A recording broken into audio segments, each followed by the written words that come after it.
Bismillahirrahmanirrahim. Assalamualaikum warahmatullahi wabarakatuh. Halo mahasiswa, mahasiswi pendidikan biologi, khususnya yang menempuh mata kuliah biologi kewirausahaan atau biopreneurship. Berjumpa lagi pada pertemuan kedua, di mana pada pertemuan ini kita akan membahas mengenai konsep dasar, potensi, dan peluang mencari gagasan biopreneurship. Tentunya pada mata kuliah ini kita akan mencapai capaian pembelajaran seperti satu, mahasiswa mampu menganalisis konsep kewirausahaan biologi di masyarakat, dan capaian yang kedua yaitu mampu menciptakan peluang usaha dari konsep-konsep ataupun ide-ide yang berhubungan dengan mata kuliah biopreneurship. Baik, di agenda perkuliahan kali ini kita akan membahas mengenai 4 topik menarik ya. Yang pertama mengenai konsep dasar biopreneurship, yang kedua potensi dasar, potensi lokal dalam biopreneurship, dan yang ketiga adalah peluang pasar biopreneurship, dan yang keempat hobi dalam merancang gagasan biopreneurship.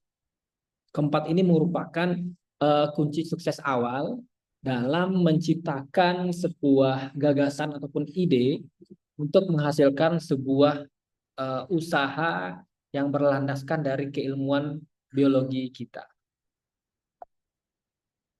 Keterkaitan moderasi beragama dengan kewirausahaan. Satu, yaitu adanya toleransi dan kerjasama. Toleransi dan kerjasama dapat dilakukan melalui dua hal, yaitu yang pertama lingkungan bisnis dan yang kedua yaitu pasar yang luas. Di dalam lingkungan bisnis, kita sebagai wirausahawan akan berinteraksi dengan berbagai macam orang dengan latar belakang yang berbeda, baik agama maupun suku. Nah, sikap toleransi dapat memfasilitasi kerjasama yang baik dan membangun relasi yang kuat. Begitu juga terhadap pelanggan. Yang kedua yaitu pasar yang luas, yaitu dengan menjunjung tinggi toleransi, wirausahawan dapat menjangkau pasar yang lebih luas tanpa terhalang oleh perbedaan agama. Yang kedua tentunya adanya keadilan dan etika bisnis, di mana praktik bisnis yang jujur akan mendorong wirausahawan menjalankan bisnis secara jujur dan adil, baik terhadap konsumen, karyawan, maupun mitra bisnis. Yang kedua yaitu keberlanjutan bisnis. Bisnis yang dibangun di atas keadilan akan berlanjut dan mendapat kepercayaan dari masyarakat. Dan yang terakhir yaitu bagaimana moderasi beragama dan keseimbangan, work balance dan pengambilan keputusan. Seseorang wirausahawan yang moderat mampu menyeimbangkan antara kehidupan bisnis dan kehidupan pribadi, termasuk untuk beribadah. Dan yang kedua yaitu pengambilan keputusan, di mana dalam melengkapi tantangan bisnis, wirausahawan yang moderat akan bekerjasama dengan bijak dan mengambil keputusan dan tidak terburu-buru. Contoh praktisnya yaitu misalkan bisnis UMKM. Seorang pengusaha UMKM yang beragama Islam dapat menerapkan prinsip syariah dalam menjalankan bisnis seperti zakat, infak, dan menghindari praktik riba. Yang kedua, pengembang startup teknologi. Seorang founder startup teknologi yang dapat menciptakan produk dan layanan yang inklusif dan bermanfaat bagi masyarakat dari berbagai latar keagamaan. Itulah contoh praktis dari konsep moderasi beragama kita implementasikan ke dalam materi pembelajaran kita. Semoga teman-teman juga bisa mencermati ini, dan selanjutnya kita masuk ke dalam materi yang pertama Mengenai konsep dasar biopreneurship. Ayo, siapa yang memahami ataupun mengetahui mengenai apa itu biopreneurship? Ada yang memahami? Tentu apakah semuanya pada pusing dengan hal itu? Oke, ya. Silakan dijawab ya, apa itu entrepreneurship. Silakan difikirkan, dan biopreneurship itu merupakan bentuk implementasi ilmu biologi dalam bidang kewirausahaan. Tentunya ini merupakan bentuk implementasi eh, keilmuan ataupun konsep-konsep biologi dalam bidang kewirausahaan yang bisa kita kembangkan. Selanjutnya yaitu bagaimana kita mengintegrasikan antara biologi dengan entrepreneurship. Ada 4 aspek yang perlu kita perhatikan, di mana yang pertama yaitu pengetahuan ilmiah dan kolaborasi, Yang kedua yaitu fokus pada inovasi. Yang ketiga yaitu praktik berbasis proyek. Dan yang keempat yaitu kesadaran lingkungan dan kesehatan. Empat elemen ini merupakan hal penting dalam menghubungkan antara keilmuan kita dengan dunia bisnis. Pada bagian pengetahuan ilmiah dan kolaborasi, yaitu memahami dasar-dasar ilmu biologi yang telah kita dapatkan seperti ekologi, genetika, mikrobiologi, ataupun bioteknologi sebagai bahan awal dalam mengidentifikasi peluang-peluang bisnis yang bisa kita ambil dari keilmuan itu. Yang kedua yaitu fokus pada inovasi. Inovasi itu merupakan sesuatu yang dapat membuat sebuah inspirasi, visi, penumbuhan ide, proses pengembangan ataupun kreativitas yang akan menghubungkan antara ilmu pengetahuan biologi dan peluang bisnis. Seperti itu. Yang ketiga yaitu praktek berbasis proyek.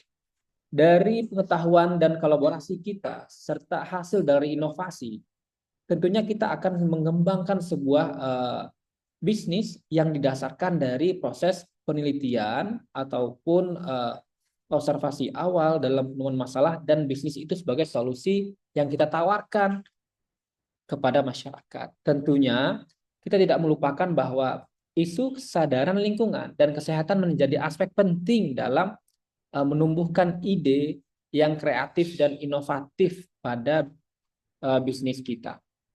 Oke, teman-teman mahasiswa, ini merupakan contoh-contoh bisnis yang dikembangkan berdasarkan basis keilmuan kita.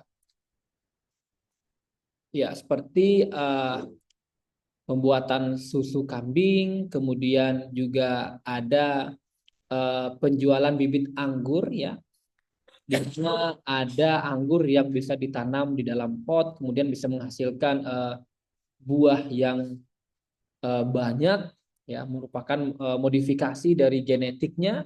Yang ketiga ada jelly ataupun seperti agar-agar, namun agar-agar ini dibuat dengan bahan susu kambing sehingga agar-agar ini lebih sehat ketimbang dengan agar-agar yang banyak dijual di pasaran, gitu, yang sangat banyak gulanya. Kemudian yang keempat yaitu penjualan bibit bidara Arab, di mana bidara kan memiliki banyak khasiat dan kita bisa mengembangkan di buah dalam pot dan bisa menjadi peluang bisnis untuk keluarga. Kemudian juga sari buah ya, pada gambar yang ini sari buah yang bisa kita buat dari sebagai uh, minuman ataupun makanan yang mengandung lactobacillus seperti itu untuk pencernaan.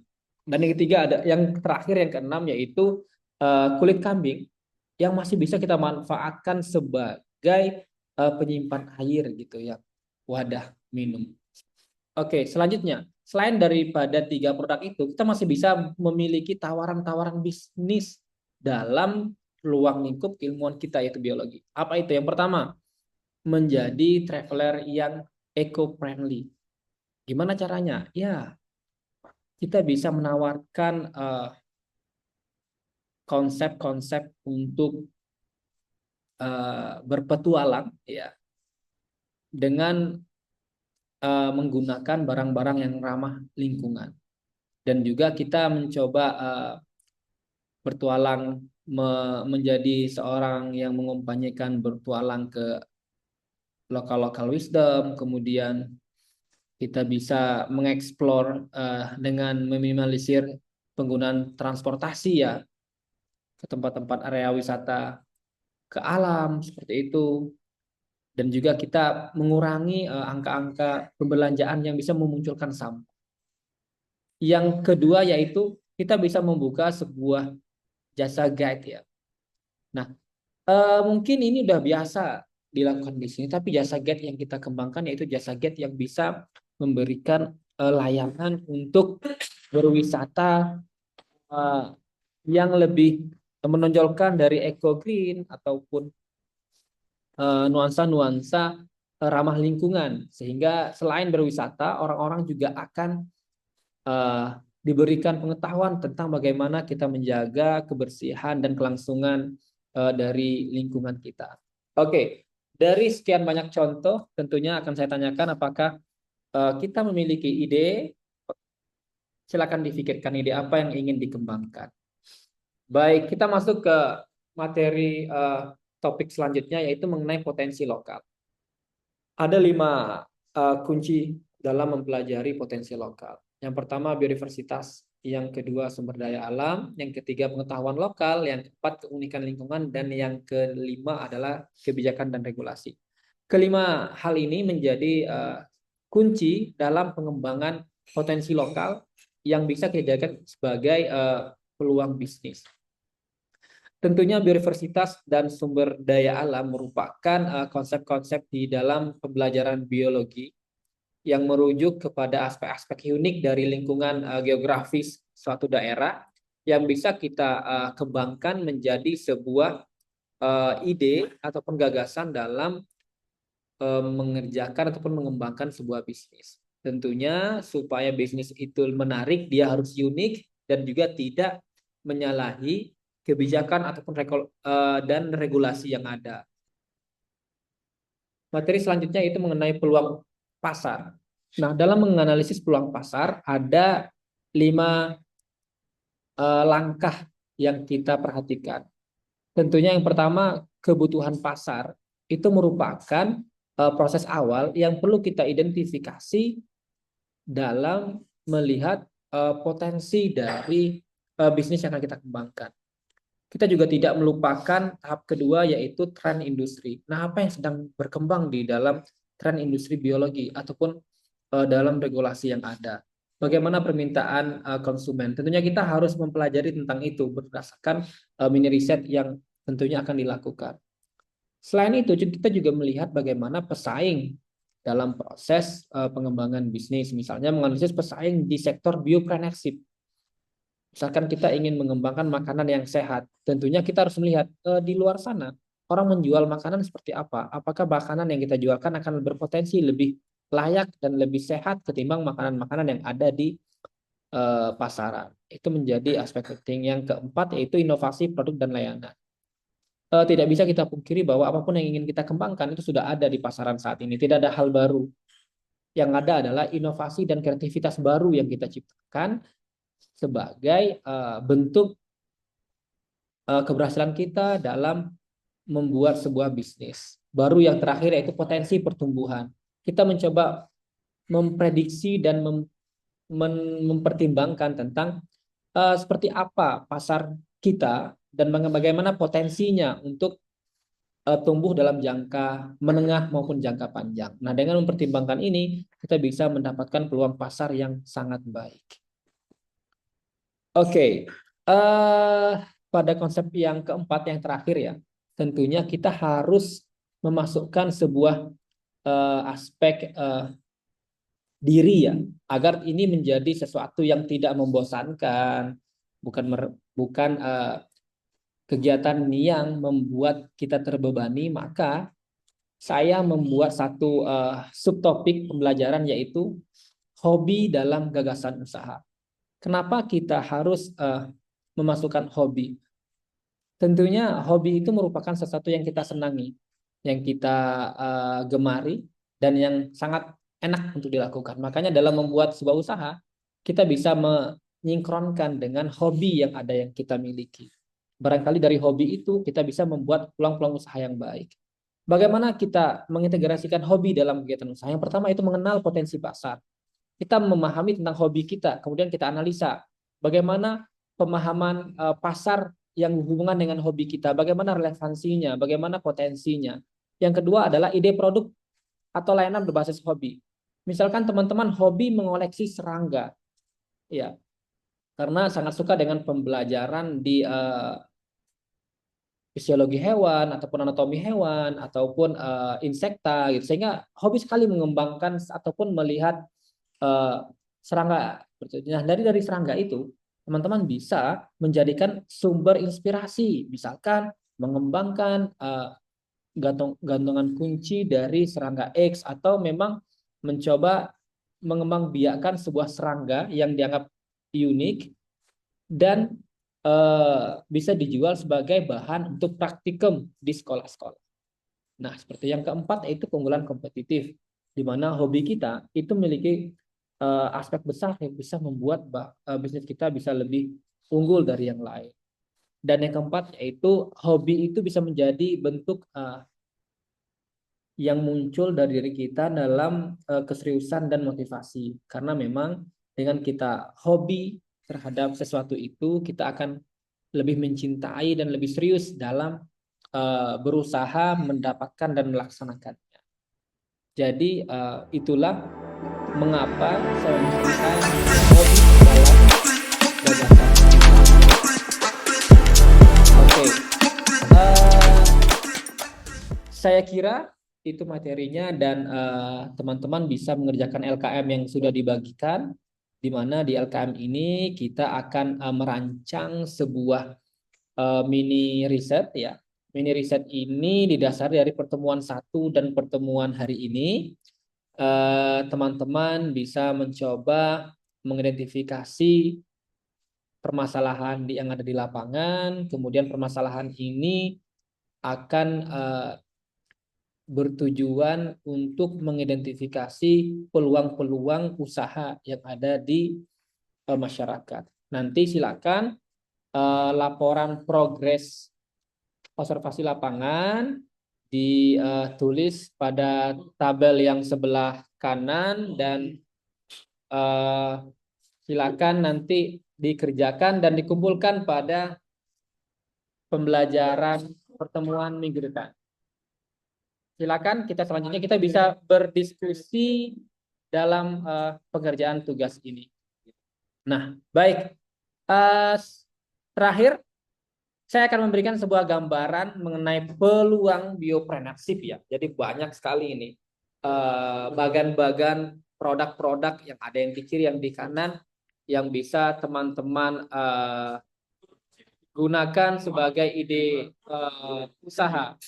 Boleh dalam pengembangan obat baru hingga dengan formasi herbal yang bisa diperhatikan ya pada slide ini seperti itu. Adapun kesimpulan pembelajaran pada hari ini, pertama kita mengetahui bahwa biopreneurship merupakan integrasi keilmuan biologi dengan kewirausahaan. Yang kedua, potensi lokal menjadi sumber daya yang dapat kita manfaatkan untuk ide usaha. Dan yang ketiga, peluang pasar itu menjadi hal yang harus kita identifikasi untuk mendapatkan segmen yang bisa menghargai produk ataupun layanan kita. Dan yang terakhir adalah hobi. Hobi menjadi peluang usaha dan ide bisnis yang unik dan inovatif yang dapat kita lakukan dengan senang hati, dengan mudah, dan dengan bahagia. Sehingga kita betul-betul mencintai kewirausahaan yang akan kita bangun. Sekian dari saya. Terima kasih atas perhatiannya pada materi kali ini. Semoga materi ini bermanfaat dalam menciptakan, meng-create sebuah gagasan untuk mengembangkan ide berbisnis bagi mahasiswa-mahasiswi sekalian. Mohon maaf jika ada yang kurang.